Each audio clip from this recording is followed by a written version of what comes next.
नमस्कार मित्रांनो, संजय गांधी निराधार अनुदान योजनेतील दिव्यांग बांधवांसाठी तसेच इतर सर्व निराधार बांधवांसाठी महत्त्वाचे अपडेट आहे। मित्रांनो, महा डीबीटी पोर्टलवर नोटिफिकेशन आलेले आहे। 31 तारखेपर्यंत पैसे खात्यात जमा होऊ शकतात अशी माहिती तहसीलदारांनी दिलेली आहे। तर मग मित्रांनो, कालच दिव्यांग कल्याण विभागाचा GR आलेला आहे। त्यामध्ये दिव्यांग बांधवांसाठी 2,500 रुपयाप्रमाणे निधी वितरित करण्यासंदर्भातली माहिती देण्यात आलेली आहे। या GR नुसार हे पैसे वाटप होणार आहे। त्यासाठी डीबीटी पोर्टलवर मेसेज येणे गरजेचे आहे। परंतु मित्रांनो, या ठिकाणी मेसेज आलेला आहे।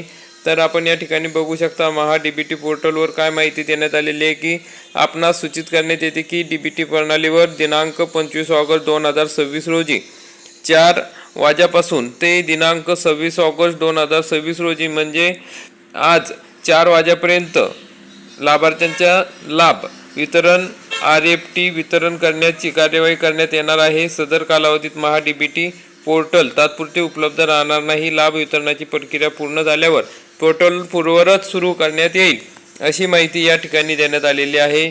तर मग मित्रांनो, असा मेसेज आल्यानंतर आपल्याला 2 ते 3 दिवसात हे पैसे जमा होतात, कारण की अशी RFT फाईल या ठिकाणी तयार करून ती फाईल आयुक्त दिव्यांग कल्याण विभाग यांच्याकडे पाठवले जाते आणि त्या ठिकाणी सर्व लाभार्थ्यांच्या खात्यात डीबीटीद्वारे पैसे देण्यात येतात।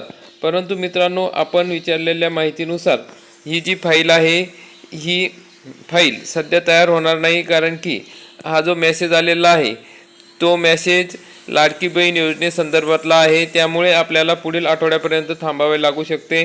परंतु मित्रांनो, 31 तारखेच्या आत सर्व लाभार्थ्यांच्या खात्यात हे पैसे जमा होतील अशा पद्धतीची माहिती आपल्याला तहसील कार्यालयातून देण्यात आलेली आहे।